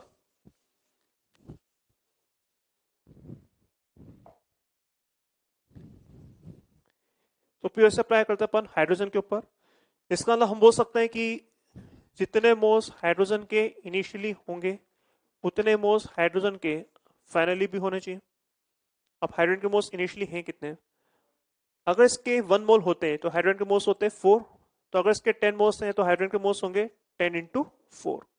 ये आपके हाइड्रोजन के इनिशियल मोल्स हैं। 1 के करस्पॉन्डिंग 4 होता तो 10 के करस्पॉन्डिंग 10 × 4। ये हाइड्रोजन जा किस में रहा है? ये कन्वर्ट हो रहा है वाटर के फॉर्म में, H2 के फॉर्म में। अगर इसका 1 मोल होता तो हाइड्रोजन के मोल्स होते 2, तो अगर इसके B मोल्स हैं तो हाइड्रोजन के मोल्स होंगे B × 2। तो यहां से आप क्लियरली देख सकते हैं कि आपका जो B रहेगा ये रहेगा आपका 20 मोल्स। तो A आ चुका है, B आ चुका है, मोस्ट ऑफ CO2 मिल चुके हैं, मोस्ट ऑफ वाटर मिल चुके हैं। हमसे एक और चीज पूछी जा रही थी कि भाई ऑक्सीजन कितना कंज्यूम होगा, तो इसके C मोल कंज्यूम हो रहे हैं और ये कन्वर्ट होके इस फॉर्म में जा रहा है, तो इसके जितने मोल यहाँ पे कंज्यूम होंगे उतने मोल यहाँ पे बनेंगे, तो इसके जितने मोल्स इनिशियली थे उतने मोल्स ऑक्सीजन के बाद में होने चाहिए, अगेन कंजर्वेशन। तो पीओएससी अगर मैं अप्लाई करूं ऑक्सीजन एटम के ऊपर, तो ऑक्सीजन के जितने मोल्स इनिशियल होंगे, क्योंकि हम एज्यूम कर रहे हैं कि सारा का सारा ऑक्सीजन कंज्यूम हो रहा है, तो उतने जितने मोल्स इनिशियल होंगे उतने मोल्स आपको फाइनली भी मिलेंगे। तो अगर इसका 1 मोल होता तो ऑक्सीजन एटम के मोल्स होते हैं, ऑक्सीजन एटम की बात कर रहे हैं, तो अगर 1 होता तो ऑक्सीजन एटम के 2 मोल्स होते हैं, तो अगर इसके C मोल्स हैं तो ऑक्सीजन एटम के मोल्स रहेंगे C × 2। These are the moles of oxygen atom. अगर यहाँ पे ऑक्सीजन की बात करें, ऑक्सीजन आप यहाँ पे भी आ रहा है और यहाँ पे भी आ रहा है, तो हमें थोड़ा केयरफुली एनालाइज करना होगा। अगर CO2 का 1 मोल होता तो यहाँ पे ऑक्सीजन के मोल्स होते 2, तो अगर इसके A मोल्स हैं तो यहाँ से ऑक्सीजन के मोल्स रहेंगे A × 2। आई होप आपको क्लियर हो रहा होगा। अगर इसका 1 मोल होता तो ऑक्सीजन 2 होता, तो A के करस्पॉन्डिंग 2 है। सिमिलरली अगर वाटर के 1 मोल होते तो ऑक्सीजन का 1 होता, अगर वाटर के B मोल है तो यहाँ पर B × 1। आप देख सकते हैं ऑक्सीजन आपको यहाँ पे भी है, यहाँ पे भी है, तो यहाँ पे ऑक्सीजन कितना होगा 2 है, और यहाँ पे ऑक्सीजन कितना होगा B, तो 2A + B जो ऑक्सीजन के फाइनल मोल्स है। इनिशियल मोल्स कितने थे? C × 2। ऑक्सीजन एटम की बात कर रहे हैं अपन। A और B का वैल्यू पता है आपको, यहाँ पर A आपका 10 था तो 10 × 2 20 प्लस B भी आपका 20 है, तो दैट विल सिंप्लीफाई टू 40। तो 2C आपका अगर 40 है तो C हो जाएगा आपका 20 मोल्स, मतलब O2 के यहाँ पर 20 मोल कंज्यूम होंगे। तो जो सवाल हम लोगों ने स्टोइचियोमेट्री से किया था, बैलेंसिंग ऑफ केमिकल रिएक्शन से किया था, वही सवाल हम लोग पीओएससी से कर पा रहे हैं। आइए कुछ और सवाल देखते हैं। एक और सिमिलर प्रोफाइल का सवाल देखते हैं अपन। इन दिस बेसिकली FeS2 का कंबशन हो रहा है, तो FeS2 ऑक्सीजन के साथ कंबशन हो रहा है और आपको Fe2O3 और SO2 बन रहा है। अगर आपसे पूछा रहा है कि इसमें कितने मोल्स Fe2O3 के, कितने मोल SO2 के बनेंगे अगर आपके 2 मोल FeS2 के कंज्यूम हो रहे हैं या कंबशन हो रहा है। अगर इसे का सवाल हमने स्टोइचियोमेट्री से करा था पहले। अब इसी तरह के सवालों को हम लोग करेंगे यूजिंग पीओएससी और प्रिंसिपल ऑफ एटॉमिक कंजर्वेशन। तो मान लेते हैं कि इसके भाई ए मोल्स बन रहे हैं और इसके बी मोल्स बन रहे हैं, तो ए और बी मुझे कैलकुलेट करना है, राइट। तो पीओएससी अप्लाई करते हैं। सबसे पहले अपन अप्लाई कर रहे हैं आयरन के ऊपर। आयरन के ऊपर पीओएससी अप्लाई करने का मतलब मैं ये बोलूंगा कि जितने मोल्स आयरन के इनिशियली हैं अपने पास रिएक्शन से पहले, उतने मोल्स आयरन के हमारे पास रिएक्शन के बाद होंगे फाइनली। दिस इज कॉल्ड पीओएससी और प्रिंसिपल ऑफ एटॉमिक कंजर्वेशन। तो अगर कितने मोल्स हैं तो अपने पास इनिशियली यहाँ पे मोल्स हैं 2 मोल, 2 मोल है FeS2 के। तो आयरन के कितने मोल होंगे? तो अगर सब्स्टिट्यूट करें अपन यहाँ पर, तो आयरन के अगर इसके 2 मोल है, अगर इसका 1 मोल होता तो आयरन का 1 मोल होता, तो अगर इसके 2 मोल है तो आयरन के मोल्स भी 2 हो जाएंगे, तो दिस इज 2 × 1। देख सकते हैं। 1 के करस्पॉन्डिंग 1, अगर 1 मोल होता है FeS2 का तो आयरन का 1 मोल होता है, तो अगर इसके 2 मोल्स है तो आयरन के 2 मोल्स होंगे। और ये आयरन कंज्यूम हो रहा है किसके अंदर, Fe2O3 के फॉर्म में कन्वर्ट हो रहा है। अगर इसका 1 मोल बनता तो आयरन के 2 मोल्स होते हैं, अगर इसके A मोल बन रहे हैं तो आयरन के वो जो मोल्स बनेंगे वो जाएंगे A इंटू 2, 1 के करस्पॉन्डिंग 2, A के करस्पॉन्डिंग 2 है, तो डायरेक्टली यहाँ से हम बोल सकते हैं कि A हो जाएगा आपका 1 मोल। सिमिलरली अगर मैं POSC अप्लाई करूं किसके ऊपर, लेट्स से सल्फर के ऊपर, तो जितने मोल सल्फर के इनिशियली होंगे उतने मोल सल्फर के बाद में होने चाहिए। तो moles of sulphur initially should be same as moles of sulphur finally. तो यहाँ पर अगर देखें सल्फर के इनिशियल मोल्स कितने भाई, अगर इसका 1 मोल होता तो सल्फर के 2 मोल होते हैं, तो अगर इसके 2 मोल्स हैं तो सल्फर के मोल्स होंगे 2 इंटू 2। आई होप आपको समझ में आ रहा होगा। 1 के करस्पॉन्डिंग सल्फर 2 मोल होते हैं, तो 2 के करस्पॉन्डिंग सल्फर के 2 इंटू 2 4 मोल्स हो जाएंगे। और ये सल्फर आपका इवेंचुअली कन्वर्ट हो रहा है SO2 के अंदर, जिसके B मोल्स हैं। अगर 1 मोल होता तो सल्फर का 1 मोल होता, तो B के करस्पॉन्डिंग B इंटू 1, अगर 1 होता तो 1 होता, तो B के करस्पॉन्डिंग B मोल्स होते हैं। तो डायरेक्टली यहाँ से बोल सकते हैं कि B हो जाएगा आपका 4 मोल्स, और इस तरह से इस सवाल को आप सॉल्व कर सकते थे। आइए एक और सवाल लिखते हैं अपन। इस सवाल के अंदर हमसे पूछा रहा है कि कितने मोल कार्बन मोनोऑक्साइड और कितने मोल कार्बन डाइऑक्साइड के बनेंगे when on complete reaction between 3 gram carbon and 5 gram O2। Complete reaction का हम ये एज्यूम करेंगे कि दोनों कंप्लीटली कंज्यूम हो जाएंगे, मतलब रिएक्शन के बाद ना ये बचेगा ना ये बचेगा। तो इसको हम लोग अब स्टोइचोमेट्री से नहीं POC से करेंगे। अगर POC से कर रहे हैं तो हमें रिएक्शन लिखने की भी जरूरत नहीं है, हम डायग्रामेटिकली देख सकते हैं। मान लेते हैं कि हमारे पास यहाँ पे कार्बन है और यहाँ पे हमारे पास O2 है, और ये आपस में कंप्लीटली रिएक्ट कर हमें दे रहे हैं CO gas and CO2 gas. तो भाई POC बोलता है कि जितने मोल्स कार्बन के इनिशियल होंगे उतने मोल्स कार्बन के बाद में होंगे, जितने मोल्स ऑक्सीजन के इनिशियल होंगे उतने मोल ऑक्सीजन के बाद में होंगे। तो मान लेते हैं कि भाई ये जो CO है इसके A मोल्स हैं, और जो CO2 है इसके B मोल्स हैं। हमें A और B कैलकुलेट करना है। कार्बन और ऑक्सीजन के इनिशियल मोल्स आपको गिवन है, अगर इसके मोल्स आप निकालना चाहें तो इसके मोल्स हो जाएंगे कितने, 3 ग्राम है, ग्राम मोलर मास इसका 12 होता है, तो ये हो जाएगा 3/12 दैट इज 1/4। O2 के अगर मोल्स निकालें तो इसका वेट दे रखा है 5 ग्राम, ग्राम मोलर मास 32 होता है, तो इसके मोल्स होंगे 5/32। तो स्टार्ट करते हैं POC के ऊपर। POC अप्लाई करते हैं, दो बार अप्लाई करेंगे, एक बार कार्बन के ऊपर और एक बार ऑक्सीजन के ऊपर। तो अगर मैं POC अप्लाई करता हूं कार्बन के ऊपर तो मैं बोल सकता हूं कि जितने मोल्स कार्बन के इनिशियली होंगे उतने ही मोल्स कार्बन के फाइनली होने चाहिए। इट इम्प्लाइज कार्बन के इनिशियल मोल्स हैं अपने पास 1/4। फाइनली कार्बन आपका कन्वर्ट हो रहा है C और CO2 दोनों में। अगर इसके A मोल्स हैं तो कार्बन के मोल्स यहां से आएंगे A इंटू 1 लिख सकते हैं अपन। अगर इसके B मोल्स हैं तो यहाँ पे कार्बन के मोल्स अगेन B देंगे, या लिख सकते हैं B इंटू 1। तो यहां से इक्वेशन मिल जाएगा आपका A plus B equals to 1/4। This is equation number 1। Similarly अगर मैं POC अप्लाई करूं किसके ऊपर, लेट्स से ऑक्सीजन एटम के ऊपर, तो मैं बोल सकता हूं कि जितने मोल्स ऑक्सीजन के होंगे इनिशियली उतने ही मोल्स ऑक्सीजन के होंगे अपने पास फाइनली। ध्यान रखना ऑक्सीजन एटम की बात हो रही है, तो ऑक्सीजन एटम्स के अगर O2 की बात करें तो इसके मोल्स 5/32 थे। तो अगर इसके मोल्स 5/32 हैं इनिशियली, तो ऑक्सीजन एटम्स के मोल्स आएंगे इंटू 2, क्योंकि एक मोल के करस्पॉन्डिंग 2, तो 5/32 के करस्पॉन्डिंग 2 इंटू 5/32।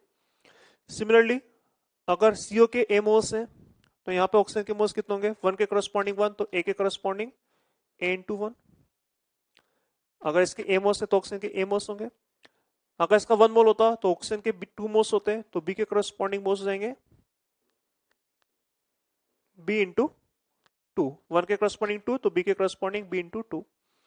तो यहाँ सबके एक और इक्वेशन मिल जाएगा, और वो इक्वेशन हो जाएगा आपका A plus 2B equals to 5/16। This is equation number 2। तो इन दोनों को सॉल्व कर आप A और B निकाल सकते हैं। अगर पहले केस में 1/4 को मैं अगर 4/16 लिख दूं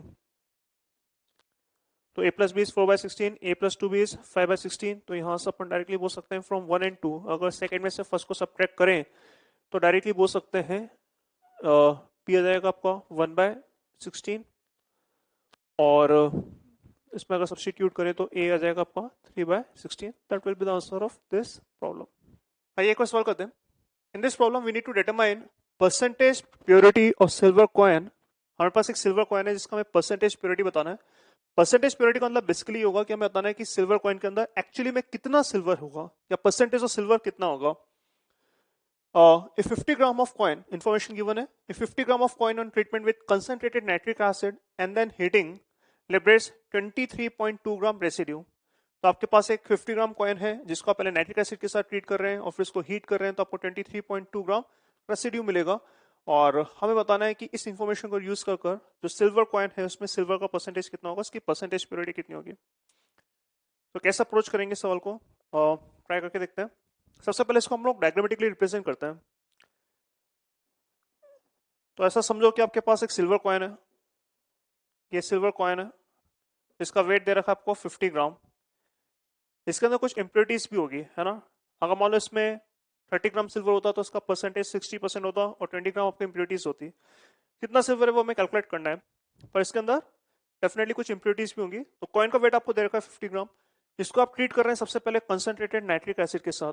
नाइट्रिक एसिड करता क्या है, अगर आप नाइट्रिक एसिड को सिल्वर आयन के साथ ट्रीट करेंगे, हालांकि पी ब्लॉक में हम लोग ये पढ़ेंगे आगे, जब नाइट्रिक एसिड को सिल्वर आयन के साथ ट्रीट करते हैं, सिल्वर के साथ ट्रीट करते हैं, तो नाइट्रिक एसिड सिल्वर को ऑक्सीडाइज कर देगा और कन्वर्ट कर देगा इनटू सिल्वर नाइट्रेट. हो सकता है बोले हमें इन्फॉर्मेशन नहीं पता है, तो इन्फॉर्मेशन हमें गिवन होगा लेट्स से, या फिर ये इन्फॉर्मेशन हम लोग पी ब्लॉक वगैरह में भी देखते हैं. लेट्स हमें एज्यूम करते हैं कि लेट्स हमें अभी ये इन्फॉर्मेशन मालूम है. तो सिल्वर आयन को हम लोग या सिल्वर कॉइन को जब नाइट्रिक एसिड के साथ ट्रीट करेंगे हमें मिलेगा सिल्वर नाइट्रेट. और इस सिल्वर नाइट्रेट को जब हीट करते हैं, तो लास्ट टाइम हम लोग डिस्कस कर चुके हैं, जब मेटल नाइट्रेट को हीट करते हैं तो मेटल ऑक्साइड मिलता है, NO2 गैस मिलता है, O2 गैस मिलता है. तो यहाँ पे डिकम्पोज करने पर आपको यहाँ पे मिलेगा सिल्वर ऑक्साइड का residue along with NO2 gas जो कि वेपराइज कर जाएगा, अलॉन्ग विद O2 गैस जो कि आपका अगेन वेपराइज कर जाएगा. तो फाइनली जो रेसिड्यू मिलेगा वो मिलेगा आपका सिल्वर ऑक्साइड का. ये आपका रेसिड्यू होगा और इसका हमें वेट दे रखा है आई थिंक सो 23.2 ग्राम. और हमें बताना है कि इस कॉइन के अंदर कितना सिल्वर है, इसका परसेंटेज प्योरिटी कितना होगा. अब इसे के सवालों को हम लोग पीओएससी से बहुत इजीली कर सकते हैं. अगर स्टैचोमेट्री से करना होता तो पहले मेरे को ये रिएक्शन लिखना होता, फिर मुझे ये रिएक्शन लिखना होता, उन रिएक्शंस को बैलेंस करना होता और फिर सिक्वेंशियल रिएक्शन जैसे डील करते हैं वैसे हमें करना होता. पर अगर हम लोग पीओएससी के कॉन्सेप्ट अप्लाई करें तो इस सवाल को बहुत ही ईजी वे में कर सकते हैं. हम बोल सकते हैं कि रेसिड्यू के अंदर जितना भी सिल्वर आया होगा, जो भी सिल्वर यहाँ पे इवेंचुअली वो सिल्वर आपका यहाँ पे कन्वर्ट हो रहा है in form of silver oxide. तो अगर मैं सपोज इस सिल्वर ऑक्साइड में सिल्वर का वेट निकाल दूं तो मैं बोल सकता हूँ कि यहाँ पे जो भी सिल्वर आया होगा वो सिल्वर सारा का सारा यहीं से आएगा. तो अगर यहाँ पे हमें सिल्वर का वेट मिल जाए तो हम बोल सकते हैं वो सिल्वर यहीं से आया होगा, तो यहाँ पे भी सिल्वर का वेट मिल जाएगा. अगर सिल्वर का वेट मिल जाएगा तो हम लोग परसेंटेज प्योरिटी भी निकाल सकते हैं. तो सिल्वर का वेट निकालेंगे कैसे, यहाँ पे हमें रेसिड्यू दे रखा है सिल्वर ऑक्साइड का 23.2 ग्राम. इसका अगर आप ग्राम मोलर मास निकालें तो इसका ग्राम मोलर मास आपका 232 हो जाएगा, क्योंकि सिल्वर का एटॉमिक वेट आपका 108 होता है. तो सबसे पहले यहां से हम लोग बोल सकते हैं कि जो आपके मोल्स होंगे सिल्वर ऑक्साइड के ये हो जाएंगे आपके 23.2 upon 232, that will simplify to 0.1 mole. ये मोल्स आपके सिल्वर ऑक्साइड के. अगर सिल्वर ऑक्साइड के मोल्स मिल चुके हैं तो यहां से मैं सिल्वर के मोल्स भी निकाल सकता हूँ. मोल्स ऑफ सिल्वर कितना होगा, तो इसके जितने मोल्स होंगे सिल्वर के मोल्स के डबल होंगे. अगर इसका 1 मोल होता तो सिल्वर के मोल 2 होते. तो अगर इसके 0.1 मोल है तो यहाँ पे बोल सकते हैं कि जो सिल्वर के मोल्स होंगे वो 0.2 होंगे. हमें सिल्वर के मोल्स अगर मिल चुके हैं 0.2 तो हम लोग यहाँ से वेट ऑफ सिल्वर भी निकाल सकते हैं. अगर वेट ऑफ सिल्वर कैलकुलेट करें तो कितना आएगा, तो this is nothing but moles into gram molar mass which is 108. इसको अगर सिंप्लीफाई करें तो दैट विल सिंप्लीफाई टू 21.6 ग्राम. तो हम बोल सकते हैं कि हमारे पास सिल्वर का जो वेट है वो 21.6 ग्राम है. और ये सिल्वर आया कहाँ से होगा, ये सारा सिल्वर आएगा आपका इस पर्टिकुलर कॉइन से. तो ये जो कॉइन होगा हम बोल सकते हैं इस कॉइन के अंदर भी जो आपका वेट ऑफ सिल्वर होगा that weight of silver will be 21.6 ग्राम. अगर मैं वेट ऑफ सिल्वर मिल चुका है, वेट ऑफ कॉइन मिल चुका है, तो यहाँ पे परसेंटेज प्योरिटी ऑफ सिल्वर भी निकाल सकता हूँ. तो परसेंटेज प्योरिटी ऑफ सिल्वर या परसेंटेज ऑफ सिल्वर एक ही बात होती है. हम बोल सकते हैं this is nothing but weight of silver upon weight of coin into 100. तो weight of silver is basically 21.6 upon 50 into 100, तो ये सिंप्लीफाई हो जाएगा 21.6 का double, that is 43.2%, that will be the percentage purity. Means अगर 100 ग्राम सिल्वर कॉइन होता तो इसके अंदर 43.2 ग्राम आपका सिल्वर का वेट होता, that will be the percentage purity and that will be the answer. In this problem, we have been given a sample of calcium chloride whose weight is 40 gram.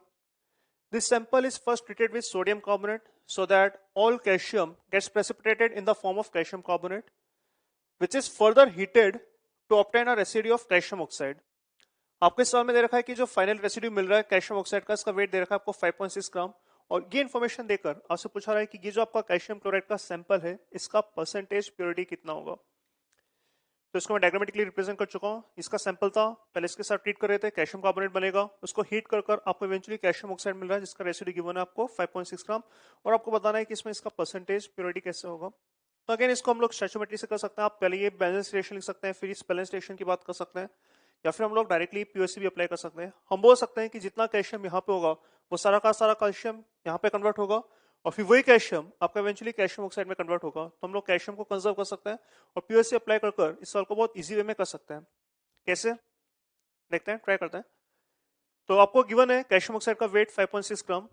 अगर calcium oxide का wait पता है तो यहाँ पे मैं most of calcium oxide भी निकाल सकता हूँ। तो मोस्ट ऑफ कैल्शियम ऑक्साइड हो जाएंगे आपके यहाँ पे as 5.6 upon 56, that will simplify to 0.1। अगर 0.1 मोल कैल्शियम ऑक्साइड है तो यहाँ पे मैं बोल सकता हूँ कि जो मोस्ट ऑफ कैल्शियम होगा ये भी 0.1 होगा, और अगर कैल्शियम के मोल्स यहाँ पर 0.1 है तो ये कैल्शियम आएगा कहाँ से? ये सारा का सारा कैल्शियम यहाँ से आएगा, राइट? क्योंकि कैल्शियम यही है, यही सोर्स है। हम ये भी बोल सकते हैं कि यहाँ पे जो मोल्स ऑफ कैल्शियम होंगे वो भी 0.1 होंगे, और मोल्स ऑफ कैल्शियम अगर 0.1 होंगे तो यहाँ से ये भी बोला सकता है कि मोल्स ऑफ कैल्शियम क्लोराइड जो होगा ये भी आपका 0.1 आएगा, क्योंकि जितने मोल्स कैल्शियम होते हैं मोल्स कैल्शियम क्लोराइड के होंगे। और कैल्शियम क्लोराइड का अगर मोल्स 0.1 आ जाएगा तो यहाँ से अपन वेट ऑफ कैल्शियम क्लोराइड भी निकाल सकते हैं। ये जाएगा आपका 0.1 इंटू 111, इसका ग्राम मोलर मास, तो ये जाएगा आपका 11.1 ग्राम। तो फाइनली हम बोल सकते हैं जो कैल्शियम क्लोराइड होगा इसका जो वेट होगा वो 11.1 ग्राम होगा। ये वेट है आपका प्योर कैल्शियम क्लोराइड का, और जो सैंपल है उसका वेट दे रखा है आपको 40 ग्राम। तो यहाँ से हम लोग बोल सकते हैं कि जो परसेंटेज ऑफ कैल्शियम क्लोराइड होगा in the sample that will be given by weight of calcium chloride upon weight of sample into 100, so that will simplify to 11.1 upon 40 into 100, तो ये कैंसल आउट हो जाएगा और ये सिंप्लीफाई हो जाएगा आपका 111 upon 4, तो that is 100 plus 11 by 4 to 25 plus 2.75, that is 27.75%, that will be the correct answer of this problem। आइए बात करते हैं एक बार सवाल के ऊपर। In this problem we have been given 120 gram sample of magnesium. हमारे पास 120 ग्राम मैग्नीशियम, इनफैक्ट सैंपल की बात नहीं हो रही है, प्योर मैग्नीशियम की बात हो रही है। तो we have been given 120 gram magnesium जिसको ट्रीट कर रहे हैं आप एयर के साथ। एयर के अंदर बेसिकली अपने पास ऑक्सीजन होता है और नाइट्रोजन होता है। तो ऑक्सीजन और नाइट्रोजन के साथ रिएक्ट कर ये आपको एक मिक्सचर दे रहा है, ऑक्सीजन के साथ रिएक्ट कर मैग्नीशियम ऑक्साइड देगा और नाइट्रोजन के साथ रिएक्ट कर आपको मैग्नीशियम नाइट्रेट देगा। फिर इस मिक्सचर को हम लोग फर्दर ट्रीट कर रहे हैं कंसंट्रेटेड HCl के साथ। This mixture is further treated with concentrated HCl, और इवेंचुअली हमें मिक्सचर मिल रहा है अमोनियम क्लोराइड और मैग्नीशियम क्लोराइड का। आपसे पूछा जा रहा है कि इसमें मैग्नीशियम क्लोराइड का फाइनली वेट कितना ऑब्टेंड होगा। आइए करते हैं इसको। अगेन सबसे पहले इसको हम लोग डायग्रामेटिकली रिप्रेजेंट करेंगे कि हो क्या रहा है। तो हम देख सकते हैं कि हमारे पास 120 ग्राम मैग्नीशियम है। इसको जब आप एयर के साथ ट्रीट कर रहे हैं तो एयर के साथ ट्रीट करने पर आपको एक सैंपल मिल रहा है मैग्नीशियम ऑक्साइड का और मैग्नीशियम नाइट्राइट का, और फिर इसको जब कंसंट्रेटेड HCl के साथ ट्रीट किया तो इवेंचुअली कन्वर्ट हो गया आपका magnesium chloride along with ammonium chloride. और हमसे पूछा रहा है कि इस मैग्नीशियम क्लोराइड का वेट कितना होगा, ये सवाल है। तो अगेन स्टोइचियोमेट्री से अगर करते तो आपको पहले ये रिएक्शन बैलेंस करना होता, फिर आपको ये रिएक्शन बैलेंस करना होता, ये करना होता। क्या IPSC से हम लोग इसको सिंपल वे में कर सकते हैं? पीओसी ये बोलेगा कि भाई जितना एटम होगा वो कंजर्व होगा, तो जितना एटम्स मैग्नीशियम का इनिशियली होगा उतना एटम्स मैग्नीशियम का बाद में होगा, या ये चीज मोल्स के रेस्पेक्ट में हो सकता है, भाई जितने मोल्स मैग्नीशियम के इनिशियली होंगे उतने मोल्स मैग्नीशियम के बाद में होने चाहिए। तो इनिशियली अगर मोल्स देखें मैग्नीशियम के, तो 120 ग्राम मैग्नीशियम के करस्पॉन्डिंग जो मोल्स ऑफ मैग्नीशियम आएगा, मैग्नीशियम का ग्राम मोल मास 24 होता है, तो दिस इज 120 अपॉन 24, तो दैट विल सिंप्लीफाई टू 5। तो हम यहाँ से बोल सकते हैं कि मैग्नीशियम के अपने पास 5 मोल है, ये मैग्नीशियम के 5 मोल यहाँ पर आएंगे और इवेंचुअली यहाँ पर आएंगे, तो आपको जो फाइनली मैग्नीशियम मिल रहा है वो सब मिलेगा सिर्फ मैग्नीशियम क्लोराइड में।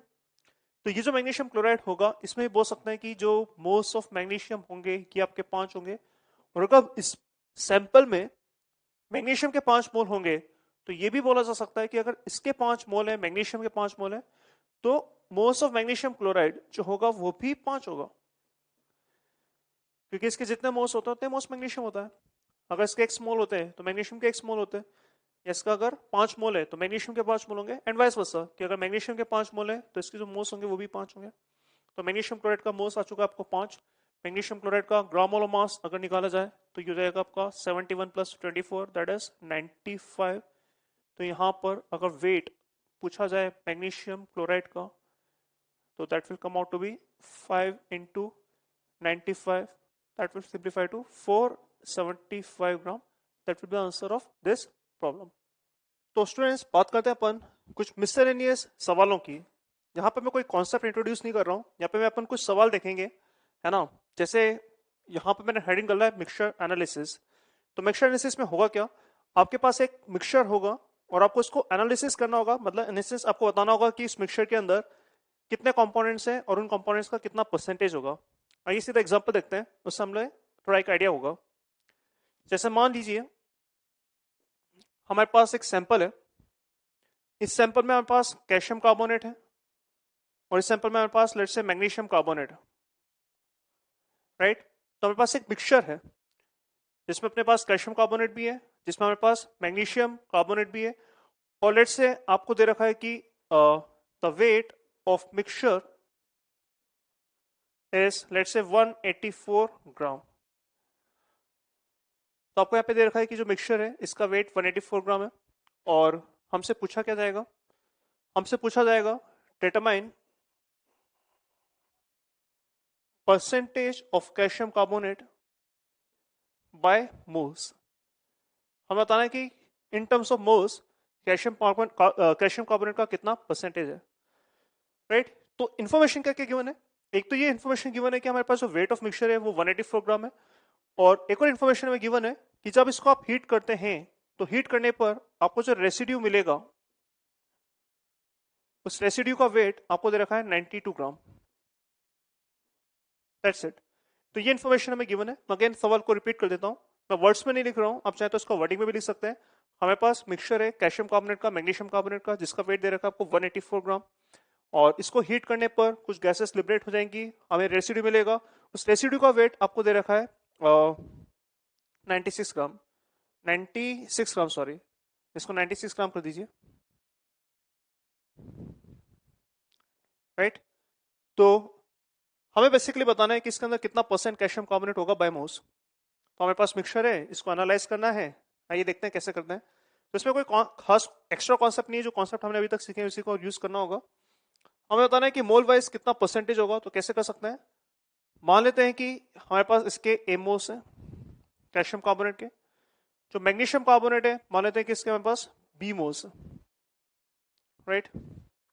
अब इसको अपन हीट कर रहे हैं, तो हीट करने पे होगा क्या, कैल्शियम कार्बोनेट आपका डिकम्पोज करेगा, डिकम्पोज कर आपको कैल्शियम ऑक्साइड का रेसिड्यू देगा और CO2 गैस उड़ जाएगा। सिमिलरली मैग्नीशियम कार्बोनेट, इसको हीट करेंगे तो डिकम्पोज होगा, आपको देगा मैग्नीशियम ऑक्साइड। ऑलरेडी हम लोग स्टडी कर चुके हैं किसी भी मेटल कार्बोनेट को जब आप हीट करते हैं तो डिकम्पोज कर आपको मेटल ऑक्साइड देता है, साथ में लिबरेट करता है CO2 गैस। तो जो CO2 गैस है वो तो उड़ जाएगा और जो बचा रह जाएगा वो कहलाता है रेसिड्यू। तो रेसिड्यू में हमारे पास अगेन एक मिक्सचर होगा जिसमें हमारे पास कैल्शियम ऑक्साइड होगा और मैग्नीशियम ऑक्साइड होगा, और इसका कंबाइंड वेट हमें दे रखा है लेट्स से 96 ग्राम। तो कैसे कर सकते हैं, यहाँ पे मैं दे रखा था इसके ए मोल्स है, हमारे पास यहाँ पे इसके बी मोल्स है, आप क्लियरली देख सकते हैं रिएक्शन बैलेंस है 1:1 का रेशियो है। अगर इसके ए मोल डिकम्पोज करेंगे तो यहाँ पे जो कैल्शियम ऑक्साइड बनेगा इसका भी ए मोल होगा। अगर इसके बी मोल डिकम्पोज करेंगे तो ये जो मैग्नीशियम ऑक्साइड है इसके भी यहाँ पर बी मोल जनरेट होंगे। तो जो फाइनली अपने को रेसिड्यू मिलेगा इसमें कैल्शियम ऑक्साइड मैग्नीशियम ऑक्साइड दोनों का, एक का ए मोल एक का बी मोल। इसका अगर अपन वेट देखें तो वेट कितना जाएगा कैल्शियम ऑक्साइड का, ग्राम मोल मास 56 होता है, तो एक मोल का वेट 56, ए मोल का वेट हो जाएगा आपका 56 ए ग्राम। आई होप आपको क्लियर होगा, बेसिक मोल कॉन्सेप्ट की बात कर रहे हैं अपन। इसका ग्राम मोल मास मैग्नीशियम का 24 होता है, ऑक्सीजन का 16, तो 40 हो जाएगा। तो एक मोल का मास 40 ग्राम, तो बी मोल्स का मास जो हो जाएगा वो जाएगा 40 बी ग्राम्स। तो यहां पे अपन बोल सकते हैं कि जो रेसिड्यू होगा, इस रेसिड्यू का जो वेट होगा ये जाएगा आपका 56A प्लस 40B, और ये हमें दे रखा है कितना, this has been given as 96। This is equation number 1। तो एक इक्वेशन तो यहां से मिलेगी। दूसरी इक्वेशन हमें मिलेगी मिक्सचर के वेट से। इसका ए मोल था, इसका बी मोल था, इसके एक मोल का वेट कितना होगा, ग्राम मोल मास 100 होता है, इसका ग्राम मोल मास 84 होता है। तो एक मोल का मास 100, तो ए मोल का मास हम ऐसे बोल सकते हैं, अगर इस वेट ऑफ मिक्सचर की बात करें तो कितना आएगा, इसके ए मोल्स का मास हो जाएगा आपका 100A, और इसके बी मोल का मास कितना हो जाएगा, एक मोल का मास 84, तो बी मोल्स का मास 84B। और इसको अगर देखें तो ये टोटल वेट आ जाएगा, और ये टोटल वेट आपको दे रखा है कितना, 184। This is equation number 2। तो हमारे पास यहाँ पे दो इक्वेशन आ चुकी है, दो वेरिएबल्स हैं ए और बी, इनको साइमल्टेनियसली सॉल्व कर आप निकाल सकते हैं। आप सॉल्व करके देख लीजिएगा, जब इनको साइमल्टेनियसली सॉल्व करते हैं तो फ्रॉम 1 and 2 हम बोल सकते हैं कि ए का वैल्यू 1 आएगा और बी का वैल्यू भी 1 आएगा। आप चाहे तो सेटिस्फाई करके देख लीजिए, मैंने डाटा ऐसे ले रखा है, ए और बी अगर 1 1 लिखें तो क्या सेटिस्फाई करेगा, ये जाएगा 56 प्लस 40 96, और ये जाएगा 100 प्लस 84 184। तो डाटा मैंने सिंपल ले रखा है। खैर एनीवे पॉइंट ये कि ए और बी दोनों का वैल्यू 1 आ जाएगा, इसका मतलब इसके 1 मोल है, इसके भी 1 मोल है, टोटल मोल्स कितने हो जाएंगे 2 मोल्स। तो अगर यहाँ पे पूछा जाए कि परसेंटेज ऑफ कैल्शियम कार्बोनेट कितना होगा, तो ये कैसे निकलेगा, तो जाएगा moles of calcium carbonate upon total moles into 100। तो मोल्स ऑफ कैल्शियम कार्बोनेट है अपने पास 1, टोटल मोल्स है 2 into 100, and that will simplify to 50%, and that is the final answer. तो इसमें कोई खास नया कॉन्सेप्ट नहीं था, मोल कॉन्सेप्ट ही था जो हमने सीखा अभी तक। हमारे पास वेट ऑफ मिक्सचर दे रखा था, रेसिड्यू का वेट दे रखा था, और हमसे पूछ रहा था मोल परसेंटेज कितना होगा। ए और बी मोल्स मान लिए, ए और बी दो वेरिएबल हैं, दो वेरिएबल के करस्पॉन्डिंग दो इक्वेशन आएगा। एक इक्वेशन आ जाएगा वेट से, वेट ऑफ मिक्सचर से, और दूसरा इक्वेशन आएगा रेसिड्यू की वेट से। तो रेसिड्यू हमें मालूम पड़ा कि ये है रेसिड्यू, उसका वेट निकाला और उसके वेट से हमने 96 से इक्वेट कर दिया। एक इक्वेशन यहाँ से, एक इक्वेशन यहाँ से, two equation two variable simultaneously solve कर हम लोग ए और बी कैलकुलेट कर सकते हैं। आइए एक दो सवाल और करते हैं इसके ऊपर। तो बात करते हैं कोई सवाल की। In this problem we have been given a 2 gram sample which have sodium carbonate and sodium bicarbonate, and this sample loses 0.248 gram of weight when heated to 300 degree centigrade. तो हमारे पास 2 ग्राम का एक सैंपल है जिसके अंदर ये और ये कंपाउंड है, और जब इसको गर्म किया जाता है 300 डिग्री सेंटीग्रेड पर, तो ये अपना मास लूज करेगा 0.248 ग्राम से। और आपको ये भी देखा है कि 300 डिग्री सेंटीग्रेड पे जब हीट करते हैं तो सोडियम बाइकार्बोनेट डिकम्पोज कर आपको सोडियम कार्बोनेट CO2 और H2 देता है। आपसे पूछा जा रहा है कि इसके अंदर कितना परसेंटेज सोडियम बाइकार्बोनेट का होगा मिक्सचर में। तो ये आप ट्राई कर सकते हैं, और ट्राई करने से पहले मैं यहाँ पर एक छोटा सा पॉइंट आपको बता देता हूँ। हमने सोडियम कार्बोनेट की या मेटल कार्बोनेट की बात की थी, मेटल बाइकार्बोनेट की भी बात कर लेते हैं। किसी भी मेटल बाइकार्बोनेट को अगर आप हीट करते हैं, any metal bicarbonate on heating will decompose to give metal carbonate along with CO2 gas along with H2O। H2O का फिजिकल स्टेट इस बात के ऊपर डिपेंड करता है कि किस टेम्परेचर पे आप काम कर रहे हैं। अगर टेम्परेचर 100 डिग्री सेंटीग्रेड से कम है तो ये लिक्विड होगा, अगर ये 100 डिग्री सेंटीग्रेड से ज्यादा है तो ये वेपर होगा। तो जैसे इस केस में अगर आप ध्यान से देखें तो हमारे पास यहाँ पर एक सैंपल है जिसके अंदर हमारे पास सोडियम कार्बोनेट है और सोडियम बाइकार्बोनेट है। मान लेते हैं कि इसका वेट 1 ग्राम है और मान लेते हैं कि इसका वेट 20 ग्राम है। तो अगर हमें ए और बी मिल जाएगा तो हमें काम हमारा काम चल जाएगा, और ए और बी मिलकर हम निकाल सकते हैं कि कितना परसेंटेज सोडियम कार्बोनेट होगा, कितना परसेंटेज सोडियम बाइकार्बोनेट होगा। तो ए और बी के लिए एक इन्फॉर्मेशन तो हमें ये दे रखा है कि सैंपल का वेट 2 ग्राम है, तो एक इक्वेशन तो हम लोग डायरेक्टली बोल सकते हैं कि जो ए प्लस बी होगा it will be 2। This is equation number 1। ए और बी हमें डिटरमाइन करना था, तो यहाँ पर डायरेक्टली बोल सकते हैं कि जो मिक्सचर है उसका टोटल वेट 2 ग्राम है, तो A gram plus B gram will be 2। तो this is equation number 1। Secondly इसको अगर अपन हीट करते हैं तो हीट करने पर ये 0.248 इतना ग्राम हीट लूज करता है। तो एक्चुअली हीट करने पे होगा क्या? क्या सोडियम कार्बोनेट को हीट करने पर कुछ होगा? आंसर है नहीं। ये ऑलरेडी डिस्कस कर चुके हैं अपन कि मेटल कार्बोनेट को डिकम्पोज कर आपको मेटल ऑक्साइड और CO2 गैस मिलता है, पर इसके एक्सेप्शन थे। एक्सेप्शन थे आपके sodium, potassium, rubidium, caesium, ammonium. हमने देखा था कि सोडियम कार्बोनेट को अगर आप हीट करते हैं तो स्टेबल होता है और ये फर्दर डिकम्पोज नहीं करता है। तो सोडियम कार्बोनेट का तो कुछ नहीं होगा। क्या सोडियम बाइकार्बोनेट डिकम्पोज होगा?